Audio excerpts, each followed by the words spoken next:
you have to figure out ways to win.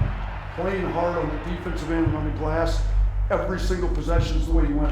Incredibly athletic, brilliantly coached, fast in the backcourt. He's one of the best freshmen in the country. He's one of the best players in the country. As a team, Alabama dominates the backcourt. They got a lot of guys. They're deep as can be. This Alabama team is really good. You see Alabama warming up on the other end in the NCAA tournament. They can strike some fear into you.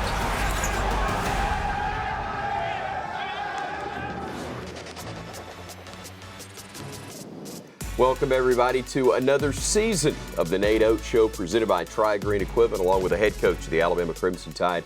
I'm Chris Stewart. Coach, great to see you. Happy New Year to you, and happy to be sitting in the top 10 once more with a fantastic start at 12-2. Yeah, it's good. I mean, it's better to be there than not be there. You got to do something productive to get there. So we've had some good wins so far. Started out conference play well, obviously, but non-conference has put us in a spot to have a good seed for the NCAA tournament and put us in a good spot to make a run here in the SEC to try to win another championship. So we're where we wanted to be at this point, and we've still got plenty of work to do, but we're in a good spot right now. We're going to go through the schedule. We're going to talk about what you've done to this point, but let's talk about the guys that have gotten this team there that are this Alabama team. We begin with the returning players, and it won't take very long to go through, but Charles Bediako, a major part of your returnees. Yeah, I mean, he kind of anchors our defense. Our defense is much better when he's in the game, particularly when, the other team's got low post scorer, a guy that we can kind of sit him in the lane and just kind of run our defense. He blocks shots. He's also gotten better offensively. He's finishing at the rim well. He's had best field goal percentage anybody with over 80 attempts, maybe newcomers last year. So he's been good for us the last 2 years. Noah was a newcomer this time last year, Coach, but a veteran for you who got that COVID year. Yeah, he's playing better for us this year. We've got a little bit deeper front court, so his minutes maybe aren't as high, but he's been really good in some big wins and shooting the ball well. He played great in the last game, rebounded it well. Just got to get him back 100% healthy. Unfortunately, when you say healthy, this guy's not at the moment, but a big part of your great start and big part of your plans down the stretch. Yeah, the last game he played, he did an unbelievable job on Sasser when we beat Houston on the road when they were #1. He's hard playing, tough, can make shots. He's, hopefully we get him back sooner rather than later because we could really use him. This guy's icing on the cake, though. Didn't expect to have him back, but JQ back for another season with the Tide. Yeah, he's back, starting to get a little more comfortable. We need him to, get back all the way. He did a great job in the rehab, getting back sooner than everybody thought, but now we got to get him back where his confidence is back. Just his head, he knows he can play on that knee. So one of the most talented point guards in the country, for sure. Nick Pringle's one of the top JUCO kids in the nation, Coach, and part of your newcomers and that type of play that he had in the Ole Miss game, an example of what he's capable of. Yeah, no, he's super athletic. He's starting to figure out our system better. The more comfortable he gets, the better he's going to be for us. He was big in the Mississippi State game when Charles got in foul trouble, so not quite as big as Charles, but makes up for it with some athleticism. Ryan Griffin, a freshman from Dallas, really with great upside. Yeah, he's going to be really good for us. He's been great in some games. He was big in that group that really brought us back at Houston.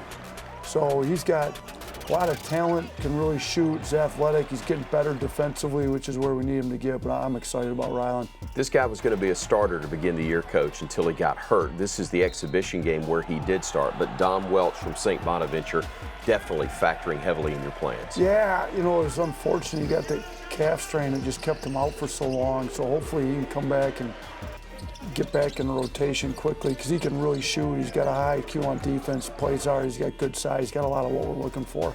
A highly thought of recruiting class in Jaden Bradley among those at the top. Yeah, he's McDonald's All-American for a reason. He's really talented, he's a winner, he knows how to get downhill, he's great at getting fouled, he's converted at the foul line a lot. He runs the team kind of settles everybody down, he makes some tough plays on defense.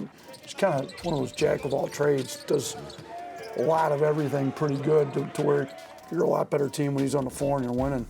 Alabama kid who came back home after the first 2 years playing at Ohio, Mark Sears, is indeed a good one. Yeah, and you could play him on the ball, off the ball, great shooter. He's been scoring, second leading scorer this year. So really happy to have him. He gets downhill, gets fouled a lot too. He makes threes at a high clip, and it's been a big part of what we're doing here this year. The next guy we're going to see is one of the top freshmen in the country. He's Noah Clowney. Yeah, I mean, he's long, athletic, plays hard, high IQ, shoots it well for his size, great defensively. You know, he's kind of surprised some people. He's a lot better than what people had him ranked coming in, and we knew he was going to be better, but he's probably even exceeded our expectations, to be honest with you. And this next guy we're going to see, one of the top freshmen in the country, but also with Clowney, Brandon Miller, one of the top players in the country as well. Yeah, I mean, those two, you know, when you put those in with Charles, and that's your front court, you're 7 foot, 6'10", 6'9", we're rebounding better. Brandon's super talented, scores the ball at a high level. Anybody that comes and watches us play can see how talented he is. He's one of the best shooters in the country. He's essentially a 6'9" combo guard that you can play 1 through 4, and you know, he plays both sides of the ball, and it kind of shows you how talented he is right here. This play, he kind of goes behind his back, get it out of traffic, and hits it ahead, gets it back. So, got a good group of players. Makes you look like a smarter coach when you got that crew of players playing for you. And easy to celebrate when you have that group of players playing for you as well. That celebration among several in some big games. We'll take a look at what happened in the pre-conference when we come back.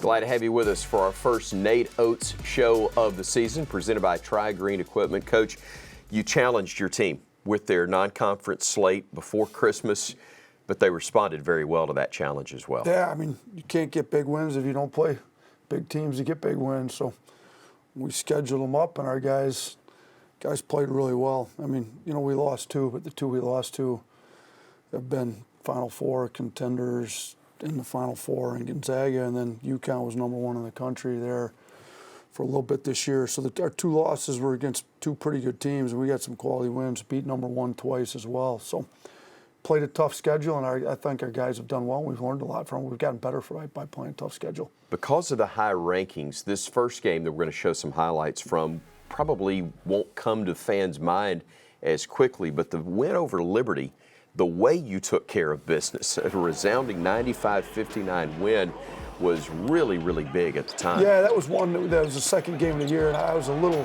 nervous playing them that early because they've got a veteran guy, one of the best scorers in the country, and McGee, and they had beaten some high major teams. They play a little slower. He was an assistant under Tony Bennett. You know, they play slow, they play great defense, they shoot a lot of threes. It's a recipe for an upset, and our guys kind of took care of business there in the second half and blew them out. There was no question your team would be ready to play Michigan State, though, a traditional power, one of the best coaches in the nation, and Tom Izzo. Yeah, that was a fun one. You know, I spent 11 years in Michigan, learned a lot from Coach Izzo. He was great to me. He's still one of the best coaches, Hall of Fame coach. So to play against them and for our guys to respond the way they did, and you know, play tough on defense, I mean, that was a huge win for us. Kind of let us know that we could play with the best teams in the country. And then after a loss to UConn in that same tournament, here's North Carolina, the #1 team in the nation. Yeah, they were #1 at the time. Our guys responded well. You know, it was one of those MTE deals. Shooting, it was after an extra 20 minutes of play. You know, it took us 60 minutes to get that win, but that was big. You know, that showed us we could do a lot in that game. So you got a rare opportunity, #1 in consecutive weeks, or within 2 weeks, I should say, and did something that only one other school has ever done, and that's claimed 2 wins over #1 before you got to Christmas. Yeah, that was on the road too. You know, Carolina was on a neutral floor to go into #1 Houston on the road, and the Carolina one was #1 in the AP poll. Houston was #1 in all the metrics, every poll, coaches, AP, everything, and for us to go in there and dominate them really defensively in the second half against one of the toughest teams in the country, that proved we can play with tough teams, talented teams. We could play with anybody in the country after that win. And really got it done in crunch time, as we're going to see in these highlights, looking back at the great win at Houston. And what a scene right now inside the sold-out Fertitta Center here in Houston. A crowd of just over 7,000. They have come to watch the #1 team in the nation, the Houston Cougars, undefeated at 9-0, taking on the 7-1 Alabama Crimson Tide. Hard fought. This is going to be a heavyweight fight. The kick out and an early three-pointer will go for Noah Clowney. Boy, that was a terrific take by Noah Clowney. How strong you have to be in this game. Watch this. I mean, that's a man's game right there. Burnett, 3-ball bottom. Their culture is defense, rebounding, toughness. To Bradley, goes in strong, off the glass, count it, and he's fouled. It's a battle here in Houston. All Houston here in the second half. Timeout, Crimson Tide. That says a lot about Alabama's resiliency. They could have folded up when they were down 12 or 13. And to be able to face that and come back, that says a lot about the resiliency of this Alabama team, as young as they are in spots. Bradley on the drive, goes to the rack and throws it home. Oh, mercy. They've got 4 freshmen in the game right now, and they are trading punches with Houston. Sears for 3. Yes! And Alabama has the lead. And a lot of teams would fold up the tent down 15 in this environment, but Alabama did not. One buzzer ball game, and for the second time in 2 weeks, Alabama has beaten the #1 ranked team in America. This time, it's on the road. I got together, you got to win. Together we win! Alabama men's basketball gets set to open Southeastern Conference play. The 8th-ranked Crimson Tide does it on the road, traveling to Starkville. We got to show them tonight. We're underway. Court driving, throwing alive, and the tap in for Bediako. Back to Miller. Catch and shoot 3, bottom. Miller on the drive, goes in, plays through a little contact. Oh, good. Rebounded Pringle. Pump fake in the flush. Oh, mercy. Nick Pringle throws it home. Gurley throws it right side. Clowney driving in, slams it home. His right. Goes down the lane, gives it to Clowney. Driving in, he throws it home. Kicks it in the corner. Clowney, 3, bottom. And the Tide leads it 39-33. Bradley down the lane. The lob, Pringle the flush. What a play by the freshman. Quinterly, 3, bottom. Huge make for Alabama. Driving, dishing it off. Pringle the flush, and he is fouled. An and one opportunity. White flag being raised here in Starkville. Sears, a deep 3. Exclamation point. Bama by 13. 78-67 is your final score. All the bad team on the court, baby. Yeah, I got together, you got to win. Together we win. Coach, what a great win in Starkville, because your team had done some great things, but it's almost like you get a complete reset when conference play begins. No, you really do. It doesn't matter what happened non-conference when you're talking about winning an SEC championship. It matters for NCAA tournament seed and all that. We did great non-conference, but now we need to go for the SEC championship, and we're trying to win it. I think we can compete for it. We're going to be right there with the best teams in the league, and so you've got to win. You got to win some road games. You got to take care of your home games, but you got to win some road games. And Mississippi State was top 25 in the country. They sold the place out for the first time, and who knows how long. They were ready to go, and our guys answered the bell in that game. Coach, let's get into the highlights from the Mississippi State win. And the first guy we're going to see, gets forgotten by some people because he's not one of those 4 McDonald's All-Americans on the roster, but the kid from Muscle Shoals, Mark Sears, has been huge for your team. Oh, he's been huge. I mean, he can really score the ball. We struggled to shoot it last year at times. He's one of the best shooters I've ever coached. He's tough, he's gritty. I mean, he can get into guards on defense, and he's got no fear. I mean, on the offensive end, he can go score it whichever way you want. He can get to the rim, get fouled, shoot 3s. So he's been big, and he was big in that game. Junior college guys, Coach, sometimes take a little while to figure it out, but it looks like the figuring it out part is taking place now for Nick Pringle. Yeah, he's always had the athleticism. We need him to figure out our system a little better, and Charles was in foul trouble that game. We needed Nick to come in and play well, and he came in and played really well. They switched everything. He punished him on the glass. I thought he was great for us that game. Brandon Miller doing Brandon Miller things, 19-11 on the road in this one. Yeah, he was big in the second half. We needed him to be big in the second half, too, and he had to fight some foul trouble.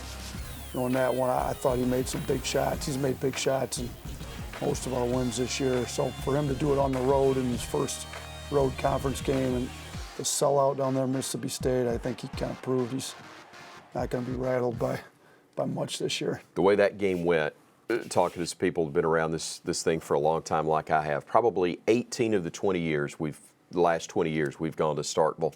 The way that game felt, Alabama probably loses that ball game. It was one that was much tougher than the 11-point differential at the end would show.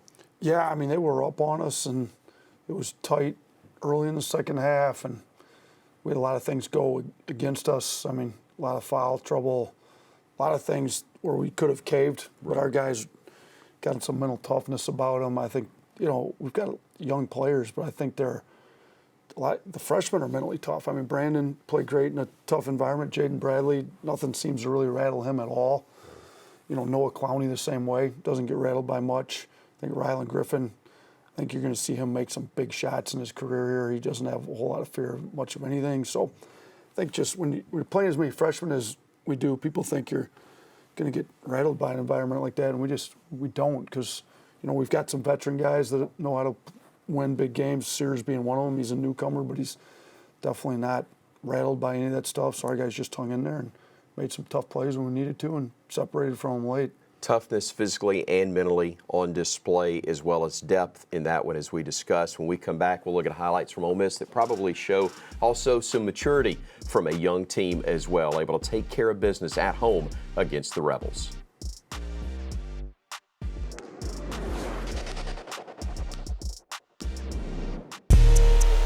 Excitement in Tuscaloosa about basketball. The Crimson Tide coming in at 11-2 overall, taking on the Ole Miss Rebels. The other way, we got numbers, or we had them. Brandon steps through, reverse layup of beauty. What a play by Brandon Miller. Goes down the lane, finds Bediako inside for the layup. Sears measures up a deep three and knocks it down. Literally on the drive, Bediako the play. Scooped up by Miller. Behind the back. Lead pass. Back to Miller. Oh, my goodness. Come on, man. Driving, putting it up. Blocked out of bounds by Miller. Puts it up and in off the glass. Miller lets it fly. Nailed it. Mid-court three with the shot clock expiring. No look past Clowney the flush. In this ball game, 84-62 is your final score. The Tide now 2-0 in league play.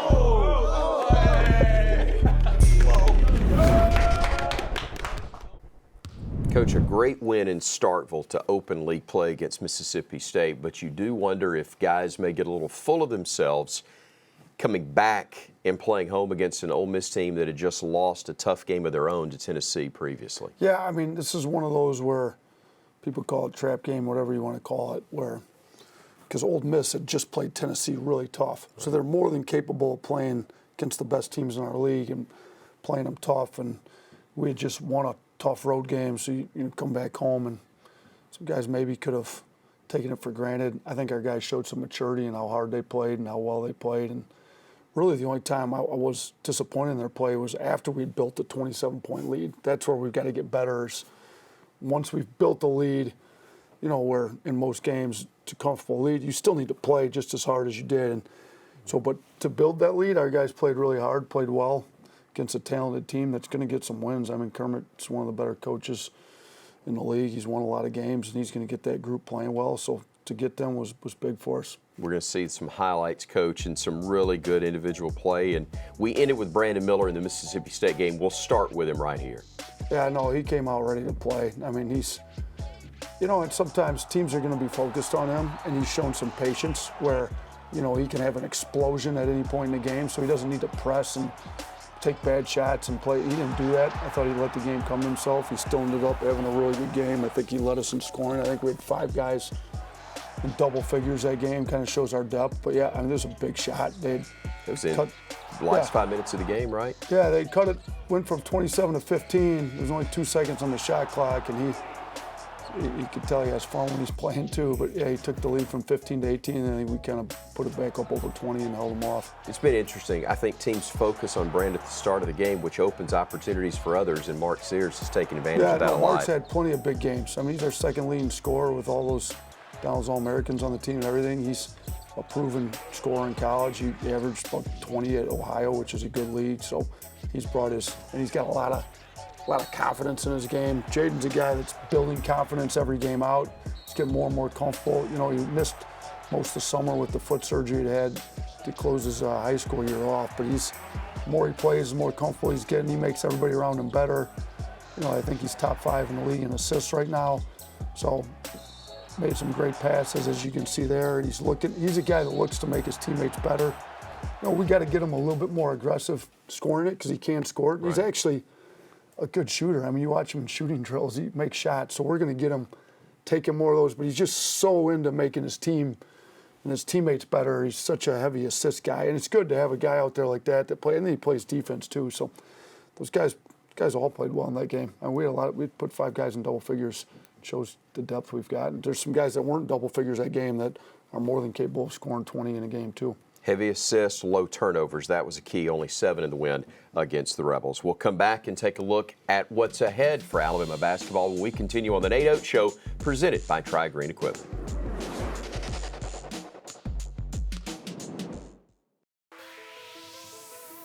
That is an empty and quiet Coleman Coliseum at the moment. It will be the complete opposite on Saturday, where the Crimson Tide takes on the Kentucky Wildcats. Coach, Kentucky always draws a crowd, but this place is packed out. It's going to be packed out. It's sold out and has been because of your team and the excitement fans have over your squad.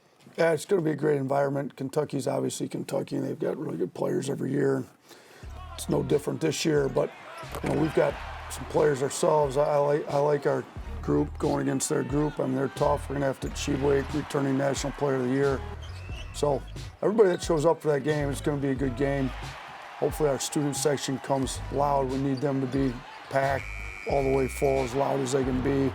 Because this is Kentucky. I mean, they're not ranked as high as they were earlier in the year, but this is a talented team that's going to get it together at some point and have some big wins and compete for the SEC championship. So when we get them at home, if we're going to try to win the SEC championship, you've got to beat them when you get them at home. And a tough one on the, excuse me, Coach, I'm sorry. Tough one on the road right after that, though, when you go to Fayetteville. Yeah, no, Arkansas, I mean, when you talk about trying to win the SEC, Arkansas and Kentucky are both going to be competing for the championship. So, these are 2 big games back to back, and we need to play well in both. We need to win the ones that we're supposed to win, and we need to play well on the road. So, I mean, we've got really tough back-to-back games here. Looking forward to that. Of course, all ticket information available at rolltide.com. Thanks so much for joining us. For Coach Oats, I'm Chris Stewart. Thank you to Tri-Green Equipment, our sponsor, and we'll see you next time right here in Tuscaloosa. This has been a presentation from Learfield,